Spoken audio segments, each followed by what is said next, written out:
بسم اللہ الرحمن الرحیم الحمد للہ رب العالمین والصلاة والسلام علی اشرف الانبیاء والمرسلین اما بعد فاستعیذ باللہ من الشیطان الرجیم بسم اللہ الرحمن الرحیم السلام علیکم ورحمۃ اللہ وبرکاتہ۔ عزیز طلبہ کرام، امید کرتا ہوں احباب خیر سے ہوں گے۔ انشاءاللہ آج ہم تفسیر جلالین کے درس نمبر 100 میں سپارہ نمبر 17 سے سورہ حج کی منتخب کردہ آیات 11 سے لے کر 13 تک پڑھنے کی سعادت حاصل کریں گے، جن میں کلام باری تعالیٰ و کلام مفسر کا ترجمہ ہوگا، ربط و تعلق آیات کو ذکر کیا جائے گا، تفسیری اغراض کی تشریح و توضیح کرتے ہوئے درس پر ہونے والے اعتراضات کا جواب دینے کی کوشش کریں گے۔ تو آئیے طلبہ کرام بلا تاخیر بڑھتے ہیں اپنے آج کے درس کی طرف۔ بسم اللہ الرحمن الرحیم۔ رب تعالی نے ارشاد فرمایا، وَمِنَ النَّاسِ مَن يَعْبُدُ اللَّهَ عَلَى حَرْفٍ فَإِنْ أَصَابَهُ خَيْرٌ اطْمَأَنَّ بِهِ وَإِنْ أَصَابَتْهُ فِتْنَةٌ انقلب عَلَى وَجْهِهِ خَسِرَ الدُّنْيَا وَالْآخِرَةَ ذَلِكَ هُوَ الْخُسْرَانُ الْمُبِينُ۔ آئیے طلبہ کرام سب سے پہلے ان آیات مقدسہ کا ماقبل آیات کے ساتھ ربط اور تعلق جان لیتے ہیں۔ علماء و مفسرین کرام ان آیات کا ماقبل آیات کے ساتھ پہلا ربط اور تعلق کچھ یوں بیان کرتے ہیں کہ پچھلی آیات میں انسانوں کی دوسری قسم کا ذکر ہوا جو کفار کا داہریہ منکر خدا ٹولہ ہے۔ اب ان آیات میں انسانوں کی تیسری قسم کا ذکر ہو رہا ہے جو صرف دنیاوی مفاد کے لیے ایمان لاتے ہیں۔ دوسرا تعلق ان آیات کا ماقبل آیات کے ساتھ کچھ یوں ذکر کرتے ہیں کہ پچھلی آیات میں کفر کی چند قسمیں بیان کی گئی ہیں، اب ان آیات میں ان کی دنیاوی اخروی نقصان دہ حالتوں کا ذکر ہو رہا ہے۔ تیسرا تعلق ان آیات کا ماقبل آیات کے ساتھ کچھ یوں ذکر کرتے ہیں کہ پچھلی آیات کے اندر رب تعالیٰ کے سچے معبود ہونے اور اس کی قوتوں کا ذکر ہوا ہے، اب ان آیات میں جھوٹے معبودین کی کمزوریوں کا ذکر کیا جا رہا ہے۔ آئیے طلبہ کرام ربط و تعلق کے بعد ان آیات مقدسہ کا شان نزول بھی جان لیجئے۔ ایک دفعہ مکہ مکرمہ کے قریب ایک گاؤں کے کچھ لوگ مسلمان ہوئے اور اس ارادے سے مسلمان ہوئے کہ ہم دنیا کما لیں گے، مگر ہوا یہ کہ وہ بیمار ہو گئے اور ان پر کسی وجہ سے غربت بھی آ گئی، اور چند ایک نو مسلمان لوگوں کے گھروں میں تو لڑکیاں بھی پیدا ہو گئیں۔ ایک شخص کی گھوڑی نے حمل گرا دیا تو وہ سخت پریشان ہوئے اور اسلام کو برا بلا کہنے لگے، معاذ اللہ یہ دین برا ہے، یعنی وہ سمجھے کہ اسلام قبول کرنے کے بسبب ہمارے اوپر مصیبتیں نازل ہو گئی ہیں، اور جو ان کا مقصد و محور اور منشا تھی کہ دنیا کما لیں گے، وہ تو ان کے اوپر مصیبتیں آنا شروع ہو گئیں، تو اس لیے انہوں نے دین کو برا بلا کہنا شروع کر دیا۔ اسی وجہ سے رب تعالیٰ نے ان آیات کو نازل فرما کر ان کا رد کیا۔ آئیے طلبہ کرام ربط و تعلق آیات کے بعد بڑھتے ہیں آج کے درس کے ترجمہ کی طرف۔ رب تعالیٰ نے ارشاد فرمایا، یہاں سے ان لوگوں کی تیسری قسم کو کافرین کی ذکر کیا جا رہا ہے جو دنیا کے لیے اپنے آپ کو اسلام کے لیے پیش کرتے ہیں، یعنی وہ دنیا کو کما لیں۔ فرمایا وَمِنَ النَّاسِ مَن يَعْبُدُ اللَّهَ عَلَى حَرْفٍ، اور بعض لوگ تو ایسے بھی ہوتے ہیں جو اللہ کی بندگی ایک کنارے پر کھڑے ہو کے کرتے ہیں، ای شکن فی عبادتہ، یعنی رب تعالیٰ کی عبادت میں تذبذب کرتے ہیں، شک کرتے ہیں۔ شبہ بالحال علی حرف جبل فی عدم ثباتہ، شک کے ساتھ عبادت کرنے والوں کو تشبیہ دی گئی ہے کنارے پر کھڑے ہو کے عبادت کرنے والوں کے ساتھ، کیونکہ وہ عزم مصمم کے متحمل نہیں ہوتے، بلکہ وہ اپنی عبادتوں کے اندر مشکوک ہوتے ہیں۔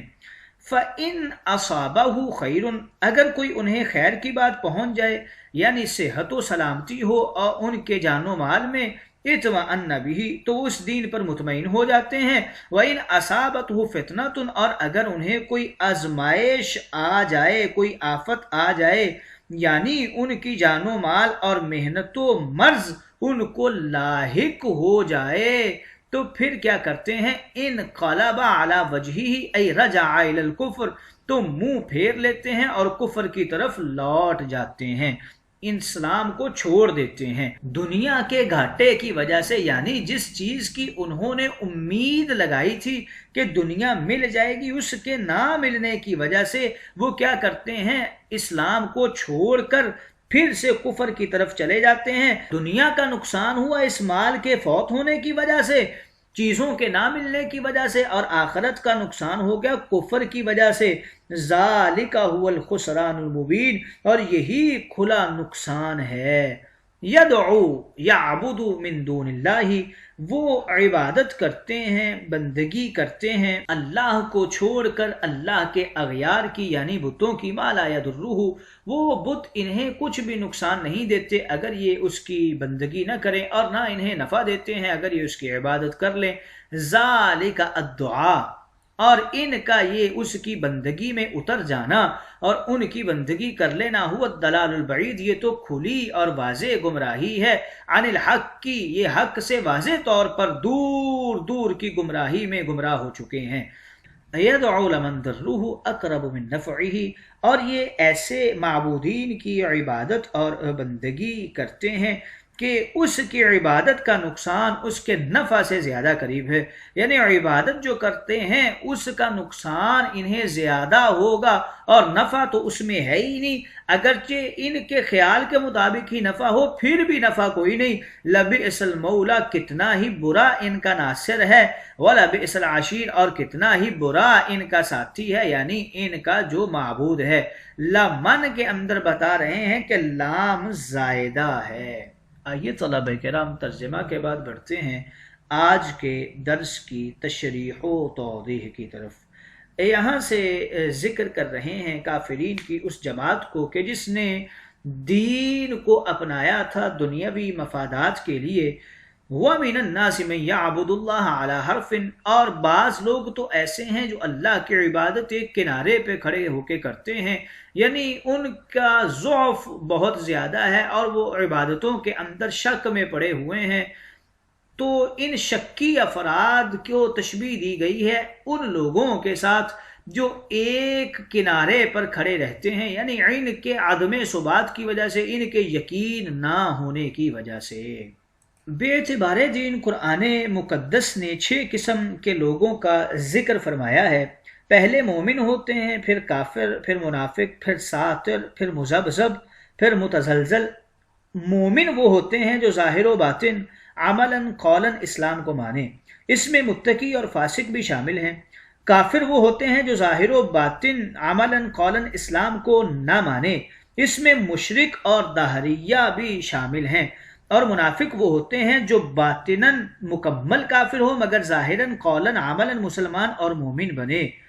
ساتر اسے کہتے ہیں جو باطن میں مکمل مومن ہو لیکن عملاً یا قولاً کافر ہو، اس میں وہ شخص بھی شامل ہیں جو اپنے اسلام کو چھپائے رکھے مرنے تک، جیسے حضرت ابو طالب اور حضرت آسیہ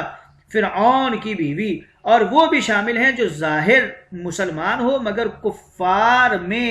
جان بچانے کے لیے مرتد بن جائے۔ مذبذب اس شخص کو کہتے ہیں جس کا کسی بھی دین پر کامل بھروسہ نہ ہو، نہ وہ کفر پر ہو نہ وہ اسلام پر ہو، دل سے کوئی بھی دین قبول نہ کرے۔ اور متزلزل وہ شخص ہوتا ہے جو دنیاوی لالچ کے لیے دین قبول کرے، اسلام میں فائدہ اور عیش و آرام نظر آئے تو سچا اور پکا مسلمان بن جائے، اور اگر تکلیف آ جائے تو پھر چھوڑ کر چلا جائے۔ ساتر کی 2 قسمیں ذکر کی گئی ہیں، ایک ساتر دائمی ہوتا ہے، ایک ساتر عارضی ہوتا ہے۔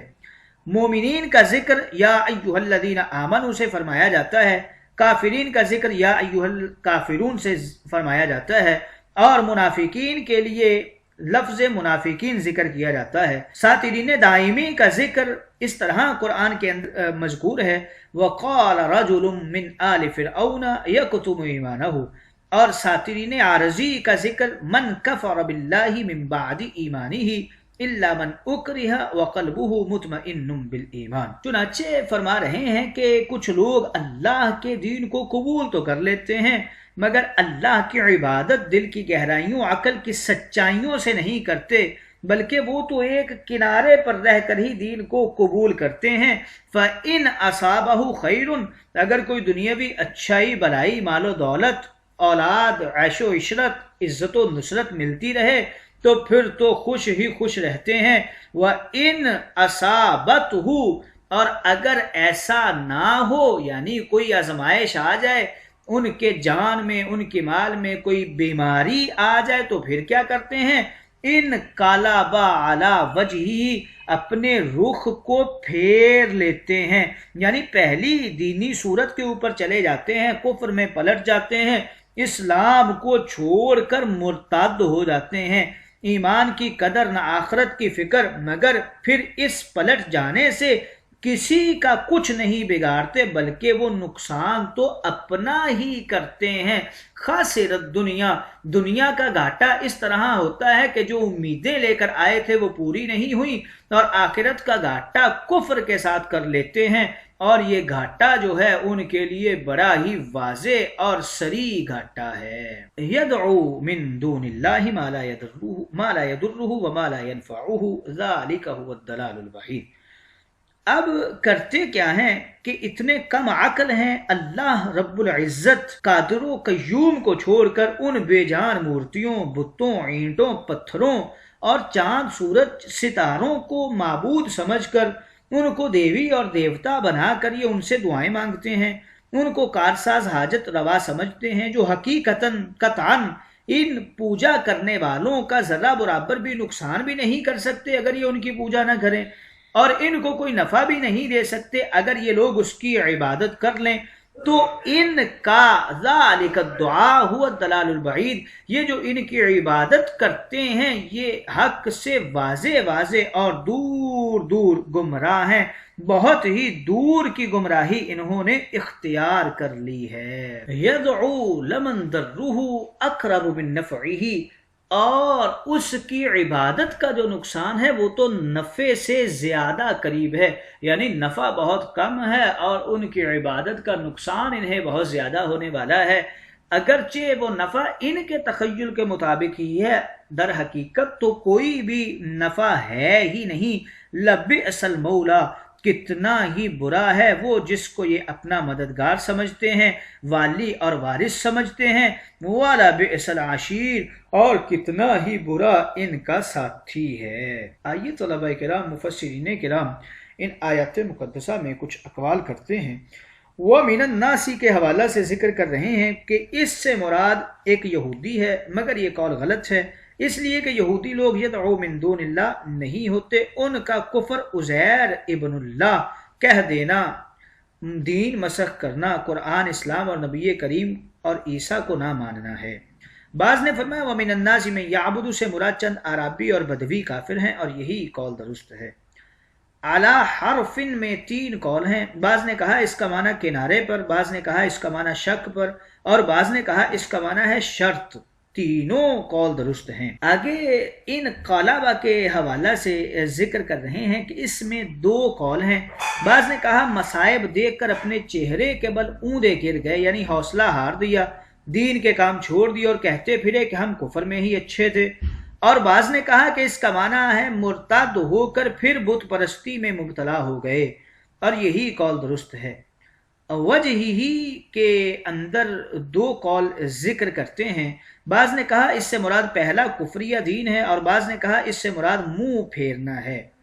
خاصرہ کے اندر کچھ قراءتوں کو ذکر کیا گیا ہے، اس میں پہلا قول خاصرہ فعل ماضی کا ذکر کیا گیا ہے، اور دوسرا قول خاسر اس میں فاعل ذکر کیا گیا ہے، اور تیسرا قول خسران الدنیا ہے، یعنی خسران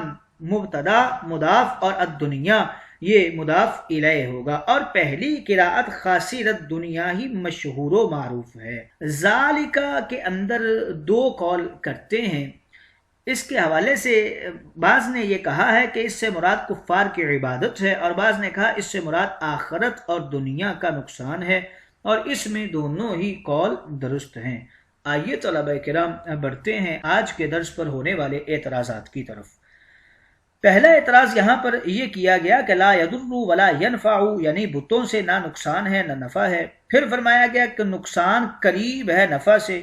پہلے دونوں کی نفی فرما دی گئی پھر دونوں کا ثبوت، تو یہ تضاد کیوں ہے؟ اس کا جواب یہ دیتے ہیں یہ تضاد نہیں بلکہ اصل حقیقت کا بیان ہے، پھر کفار کی غلط عقیدت کا، یعنی اصلیت تو یہ ہے کہ نہ نقصان ہے نہ نفع ہے، مگر کفار کی عقیدت بتوں کے متعلق یہ ہے کہ کفار کی شفاعت کریں گے یہ بت، اس لیے فرمایا جا رہا ہے جس شفاعت کی تم ان سے امید لگائے بیٹھے ہو وہ تو بہت دور ہے، لیکن ان کا نقصان بہت جلدی دنیا میں ہی ذلت و قید سے شروع ہو جائے گا۔